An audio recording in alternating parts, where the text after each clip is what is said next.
Hello students, today we will discuss about materials which are metals and non-metals. देखिए materials होते हैं वो दो तरह के होते हैं जिनको हम क्लासीफाई कर सकते हैं ब्रॉड वे में। फर्स्ट ऑफ ऑल मेटल्स के अंदर और सेकंड हम करेंगे उसको नॉन मेटल्स के अंदर। देखिए मेटल्स होती है या नॉन मेटल्स होते हैं, इनको हम लोग कुछ फिजिकल प्रॉपर्टी के अकॉर्डिंग इनको हम डिफ्रेंशिएट कर सकते हैं। जैसे कि कुछ फिजिकल प्रॉपर्टीज़ ऐसी होती है जो मेटल्स में मिलती है और नॉन मेटल्स में नहीं मिलती है। तो इस तरह से इन फिजिकल प्रॉपर्टी के अकॉर्डिंग हम लोग मेटल्स और नॉन मेटल्स के अंदर डिफ्रेंशिएट कर सकते हैं। फॉर एग्ज़ाम्पल हमारे पास देखिए कुछ यहाँ फिजिकल प्रॉपर्टीज़ हैं। सबसे पहले हम डिस्कस करेंगे कंडक्टिविटी। कंडक्टिविटी क्या होती है? कंडक्टिविटी एक ऐसा करैक्टर होता है जिसमें कि कोई भी जो मैटर है वो अपने अंदर से हीट और इलेक्ट्रिसिटी को फ्लो होने देता है, यानी कि उसके अंदर अगर इलेक्ट्रिसिटी प्रोवाइड हो रही है तो वो करंट दिखाता है, करंट शो करता है। इस चीज़ को बोलते हैं हम कंडक्टिविटी। अब जो मेटल्स हैं ये कंडक्टिविटी को शो करती है, ये गुड कंडक्टर होती है हीट और इलेक्ट्रिसिटी की। जबकि जो हमारे पास नॉन मेटल्स होती है, ये जैसे कि हमारे पास नॉन मेटल्स के मैंने बताया कोयला सल्फ़र है, ये पुअर कंडक्टर होती है हीट और इलेक्ट्रिसिटी का। यहाँ एक बात है कि जो एक्सेप्शन है नॉन मेटल्स के अंदर, ग्रेफाइट। ग्रेफाइट एक ऐसा नॉन मेटल होता है जो कि इलेक्ट्रिसिटी का गुड कंडक्टर होता है। सेकेंड हमारे पास है डक्टिलिटी। तो डक्टिलिटी एक ऐसा करेक्टर होता है जिसमें हम किसी भी मैटर को हम वायर्स में चेंज कर सकते हैं। आप लोगों ने अपने घरों में नॉर्मल वायर्स देखे होंगे जो कॉपर के, एल्यूमिनियम के, आयरन के, इनके बने हुए होते हैं। तो ये जो करेक्टर है इसको डक्टिलिटी बोलते हैं, यानी कि एक जो मेटल्स होती है ये डक्टिलिटी शो करती है। इसमें है जैसे कि एल्यूमिनियम है, कॉपर है, इनको हम क्या करते हैं किसी को भी वायर्स में चेंज कर सकते हैं। जबकि नॉन मेटल्स के अंदर ऐसा नहीं होता, क्योंकि नॉन मेटल्स होती है वो आसानी से ब्रेक हो जाती है, इसलिए इनके वायर्स नहीं बनाए जा सकते। हार्डनेस, नॉर्मली आपने मेटल्स देखी होगी, आयरन, एल्यूमिनियम, गोल्ड, सिल्वर, जितनी कॉपर, जितनी भी मेटल्स है वो सारी हार्ड होती है। लेकिन इसमें भी दो एक्सेप्शन है, जैसे कि सोडियम और पोटेशियम।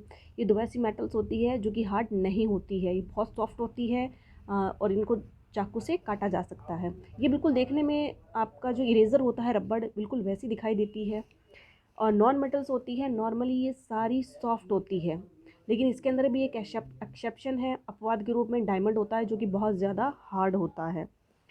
अब देखिए इसमें नेक्स्ट है लस्टर। लस्टर का मीन्स होती है शाइन। जो मेटल्स होती हैं उनका ये गुड करेक्टर होता है। अगर इनकी बाहरी सरफेस को हम लोग पॉलिश कर दें या पॉलिश ना भी करें तो नॉर्मली ये शाइन करती है, जैसे कि गोल्ड है, सिल्वर है और कॉपर है, ये शाइन करने वाली मेटल्स होती है। ये अपने अंदर से लाइट को रिफ्लेक्ट होने देती है, इसलिए इनकी जब सरफेस होती है वो शाइन करती है। जबकि जो नॉन मेटल्स होती है जैसे कि कॉयल है, ये रिफ्लेक्ट नहीं करती लाइट को और इनके अंदर लस्टर का करेक्टर भी नहीं पाया जाता है। नेक्स्ट हमारे पास है मैलिएबिलिटी। मैलिएबिलिटी का मतलब क्या होता है? एक ऐसा करेक्टर जिसमें कि हम लोग हथौड़े से पीट कर किसी भी मेटल की शीट्स बना सकते हैं। आप लोगों ने नॉर्मली घरों में टीन शेड देखी होगी, तो ये भी मैलिएबिलिटी के करेक्टर के अंदर ही आता है, जिसमें कि हम आयरन को पीट पीट कर हथौड़े से एल्यूमिनियम की हम शीट्स बना सकते हैं लंबी लंबी। इस करेक्टर को नॉन मेटल शो नहीं करती है क्योंकि इजीली ब्रेक हो जाती, इसलिए इनको पीट पीट कर इनके शीट्स नहीं बनाई जा सकती। अब नेक्स्ट करेक्टर देखिए हमारे पास फिज़िकल स्टेट। फिज़िकल स्टेट का मतलब हो जाएगा हमारे पास कि ये किस, हमारी जो मेटल है या कोई भी मैटर है वो किस स्टेट में है, वो गैसियस है या फिर वो सॉलिड है या फिर वो लिक्विड स्टेट में है, उसे हम बोलेंगे फिज़िकल स्टेट। तो जो नॉर्मली हमारी जो मेटल्स होती है रूम टेम्परेचर के ऊपर ये सारी सॉलिड्स होती है। कुछ एक्सेप्शन है जैसे कि इसके अंदर मरकरी और गैलियम, ये दो ऐसी मेटल होती है जो कि रूम टेम्परेचर के ऊपर लिक्विड फॉर्म में होती है। मरकरी आप लोगों ने नाम सुना होगा, जो हमारे पास टेम्परेचर नापने वाला थर्मामीटर होता है, ग्लास ट्यूब वाला, जो लेबोरेटरी के अंदर ज़्यादातर यूज़ में आता है, उसके अंदर मरकरी फिलअप होता है। ठीक है। जो नॉर्मल मोस्ट ऑफ जो नॉन मेटल्स होती है ये तीसरी स्टेट्स में पाई जाती है नॉर्मली, जैसे कि रूम टेम्परेचर के ऊपर कुछ गैसेस होती है जैसे कि ऑक्सीजन हो गया, और कुछ इसके अंदर सॉलिड्स होते हैं जैसे कि कार्बन हो गया, कोयल हो गया। तो इस तरह से इनकी फिजिकल स्टेट पाई जाती है। नेक्स्ट हमारे पास करेक्टर है सोनोरस। सोनोरस मीन्स क्या होता है? ऐसा करेक्टर जिसमें कि जो हमारा मैटर है वो एक स्पेशल साउंड प्रोड्यूस करता है अपने अंदर से, उसे हम कहते हैं सोनोरस। जैसे कि किसी भी मेटल को अगर हम बजाते हैं, रिंगिंग करते हैं उसके अंदर से, तो उसके अंदर से एक स्पेशल साउंड क्रिएट होता है, तो उसे हम कहते हैं सोनोरस। तो जो मेटल्स होती है उनका ये करेक्टर होता है कि वो सोनोरस होती है सारी। जबकि जो नॉन मेटल्स होती है वो कोई साउंड प्रोड्यूस नहीं करती। आप कोयल को पीटिए, ऑक्सीजन है, ये इनको अगर आप हथौड़े से या किसी भी चीज़ से अगर इनको पीटते भी हैं तो इनमें से कोई साउंड प्रोड्यूस नहीं होती। इसका मतलब ये सोनोरस की प्रॉपर्टी को शो नहीं करते हैं। अब नेक्स्ट हमारे पास है कि जो कॉपर के आपके पास बर्तन होते हैं, आपने घरों में देखा होगा नॉर्मली, उनके अंदर ग्रीन कलर की एक लेयर जम जाती है कुछ टाइम बाद। तो ऐसा क्यों होता है? इसका एक रीज़न होता है कि जो कॉपर होता है उसके अंदर कॉपर हाइड्रोक्साइड और कॉपर कार्बोनेट, ये दो चीज़ें बनती है। ये दो चीज़ें कैसे बनती है? जब कॉपर की वाटर से रिएक्शन होती है, कार्बन डाइऑक्साइड से रिएक्शन होती है, ऑक्सीजन से रिएक्शन होती है, तो इन तीनों से रिएक्शन करके कॉपर है ये दो चीज़ें बनाता है। पहला होता है इसमें कॉपर कार्बोनेट और दूसरा होता है कॉपर हाइड्रोक्साइड। ये दोनों मिलकर कॉपर को ग्रीन कलर देती है। तो ये आपकी क्वेश्चन के अंदर शो किया गया है। जैसे कि हम लोगों ने अगर कॉपर की रिएक्शन मोस्ट एयर से करवाई, मोस्ट एयर का मतलब उसके अंदर वाटर है वो प्रेजेंट है, फिर कॉपर की रिएक्शन H2O वाटर से करवाई, हमारे पास ये है कॉपर, हम कॉपर को Cu से रिप्रेजेंट करते हैं। इसकी रिएक्शन हमने करवाई सबसे पहले मोस्ट एयर या फिर H2O ले लिया, और इसके अलावा ऑक्सीजन होगी इसके अंदर एनवायरनमेंट में प्लस CO2। अगर ये तीन चीज़ें हमारे पास प्रेजेंट है तो ये तीनों चीज़ें मिलकर क्या बनाएगी? इन तीनों चीज़ों से देखिए सबसे पहले है वो, अगर हम इनकी रिएक्शन करवाते हैं आपस में तो हमारे पास बनेगा कॉपर हाइड्रोक्साइड। कॉपर हाइड्रोक्साइड बनेगा OH हेल्थवाइज, ये बन गया हमारे पास कॉपर हाइड्रोक्साइड। और फिर हम अगर इनके रिएक्शन करवाएं कॉपर के साथ तो हमारे पास बनेगा Cu और CO3। ये CO और ये दोनों जॉइंट होकर कॉपर के साथ कॉपर कार्बोनेट बनाएंगे। तो इस तरह से जो ये दोनों प्रोडक्ट होते हैं इनकी वजह से जो कॉपर होता है वो ग्रीन कलर शो करता है। याद रखिए, अगर कॉपर के अंदर कॉपर हाइड्रोक्साइड और कॉपर कार्बोनेट बनता है तो वो ग्रीन कलर को शो करेगा। नेक्स्ट देखिए इसमें chemical properties of metals and non metals. तो हम मेटल्स और नॉन मेटल्स की क्या देखेंगे? हम लोग केमिकल रिएक्शंस देखेंगे। सबसे पहले इसमें देखिए, अगर मेटल्स की रिएक्शन हम लोग किससे करवाते हैं? ऑक्सीजन के साथ, तो मेटल ऑक्साइड बनेगा हमेशा।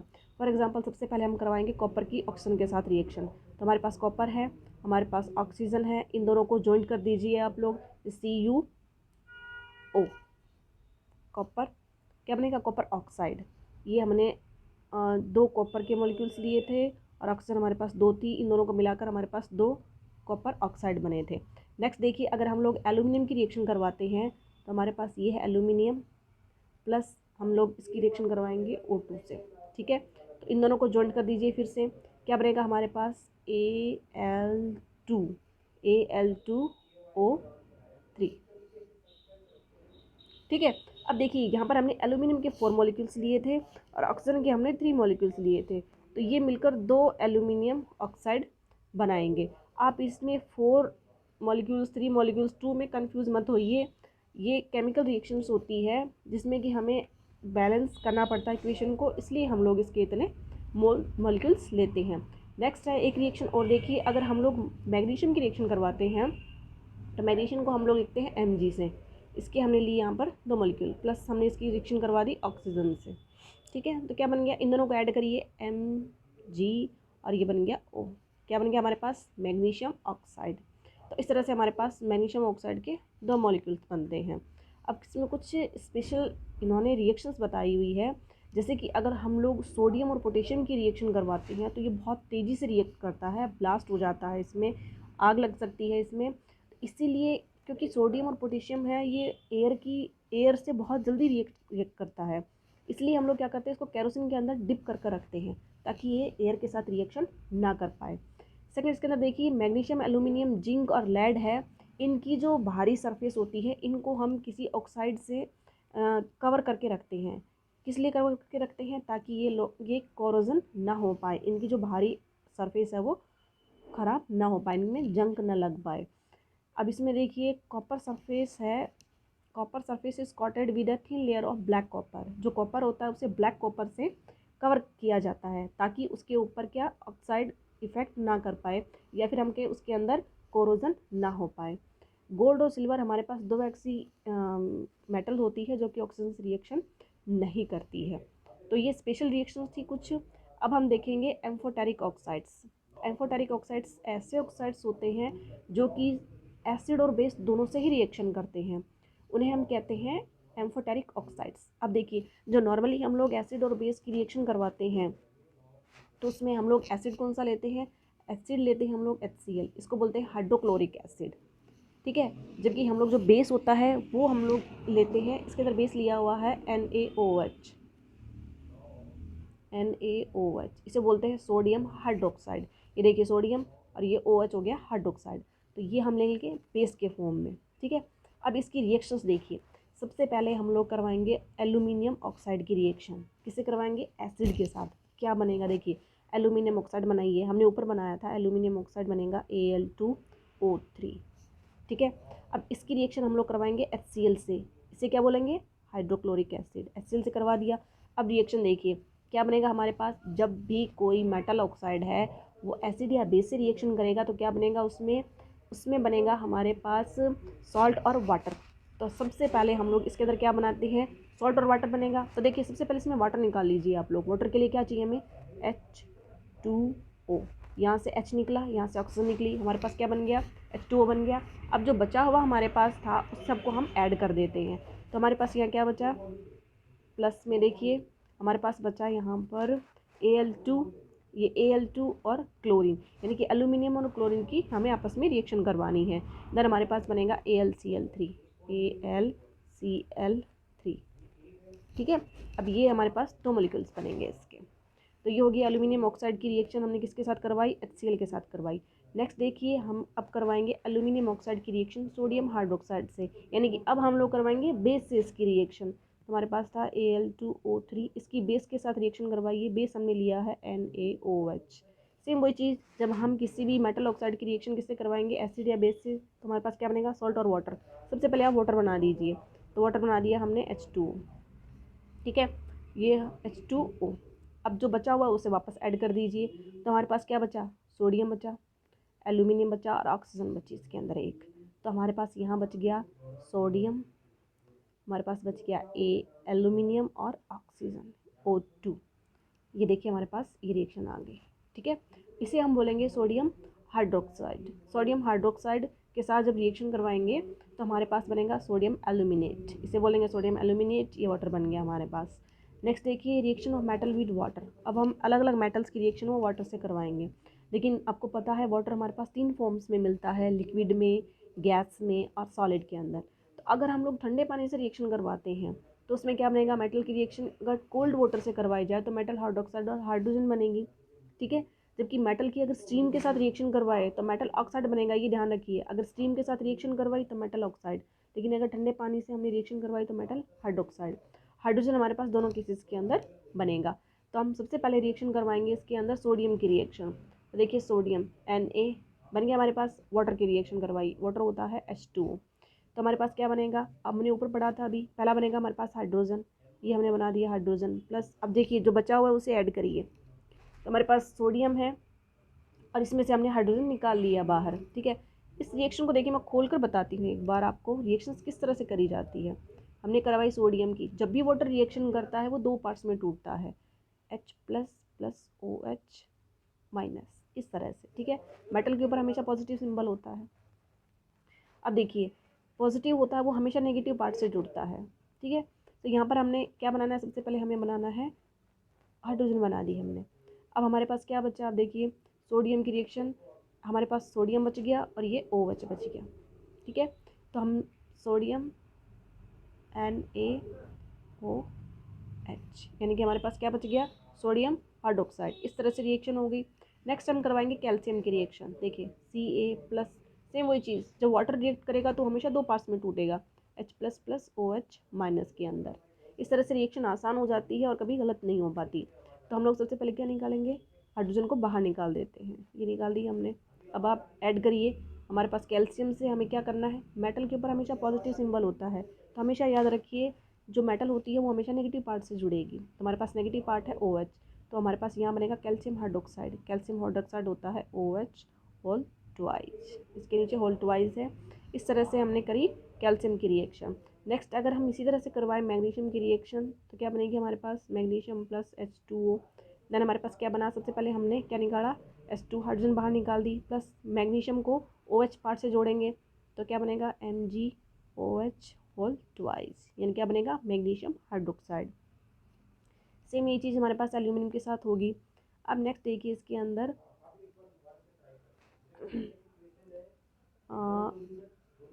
नेक्स्ट इसके अंदर आपके पास है रिएक्टिविटी सीरीज़, यानी कि जो मेटल्स है वो दूसरी मेटल्स के साथ या किसी और के साथ रिएक्शन करती है तो इसकी एक सीरीज़ पाई जाती है। कौन सी मेटल, रिएक्टिविटी सीरीज़ कहते हैं उसे। रिएक्टिविटी सीरीज़ का मतलब कौन सी मेटल है जो कि बहुत तेज़ी से रिएक्शन करती है और कौन सी मेटल है जो कि को थोड़ा कम रिएक्ट करती है आपस में। तो ये पूरी एक सीरीज़ दी हुई है। इस सीरीज़ के अंदर सबसे पहले आता है पोटेशियम। पोटेशियम और सोडियम बहुत ही विगोरियसली रिएक्शन करते हैं, विस्फोटक होती है इनकी ज़्यादातर रिएक्शंस। तो इन नॉर्मली ये बहुत ज़्यादा तेज़ी से रिएक्शन करने वाली मेटल्स मानी जाती है। जबकि अगर ऊपर से नीचे आए तो देखिए जो गोल्ड है, गोल्ड और सिल्वर होती है या मरकरी होती है, बहुत कम रिएक्ट करती है। तो ये सिल्वर और गोल्ड ये वाटर के साथ रिएक्शन नहीं करती, ऑक्सीजन के साथ रिएक्शन नहीं करती है, तो ये बहुत कम रिएक्शन करने वाली मेटल्स होगी। जबकि potassium, sodium, calcium, magnesium, aluminium, zinc, iron, lead ये बहुत ज़्यादा और तेज़ी से रिएक्शन करने वाली मेटल्स मानी जाती है। तो इस पूरी सीरीज़ को हम लोग कहते हैं रिएक्टिविटी सीरीज। अब नेक्स्ट देखिए आप लोग, नेक्स्ट इसके अंदर दिखाया हुआ है uses of metals and non metals. तो हम देखेंगे कि डेली लाइफ के अंदर जो मेटल्स होती है और नॉन मेटल्स होती है उनका यूज़ हम किस किस चीज़ के अंदर कर सकते हैं। तो सबसे पहले हम देखेंगे इसमें मेटल्स का यूज़। तो जो जितनी भी हमारे पास मशीनरी है वो सारी मेटल्स की बनी हुई होती है, आयरन की, एल्यूमिनियम की, इन कॉपर की। तो मशीनरी इनसे बनाई जाती है। ऑटोमोबाइल्स हैं, ट्रेन्स हैं, एरोप्लेन्स हैं, इनकी बाहरी सरफेस, अंदर की सरफेस, इनके जो मशीन्स होती हैं इनके अंदर यूज़ में आती है वो सारी मेटल्स की बनाई जाती है। कुकिंग यूटेंसिल्स जो खाना बनाने के बर्तन होते हैं वो मेटल्स के बनते हैं। वाटर बॉयलर्स हैं, इंडस्ट्रियल गैजेट्स हैं, सैटेलाइट है, इन सब के अंदर मेटल्स का यूज़ होता है। जबकि नॉन मेटल्स होते हैं वो हमारी लाइफ के लिए एसेंशियल्स होते हैं। जैसे कि सबसे पहले ऑक्सीजन की अगर बात की जाए तो ऑक्सीजन एक नॉन मेटल होती है जो कि हमारी बॉडी में रेस्पिरेशन के लिए बहुत ज़रूरी होती है। इसके अलावा हम देखिए जो नाइट्रोजन और फॉस्फोरस है इन दोनों का यूज़ फर्टिलाइज़र के रूप में किया जाता है प्लांट्स के लिए। वाटर प्यूरीफाई करने के लिए आप लोगों को अच्छी तरह से पता होगा क्लोरीन का यूज़ करते हैं। जबकि अपने घावों को साफ़ करने के लिए हम लोग आयोडीन सॉल्यूशन का यूज़ करते हैं। पटाखों में विस्फोटक के रूप में हम लोग सल्फर यूज़ में लेते हैं। तो ये थे यूजेस हमारे पास मेटल्स और नॉन मेटल्स के।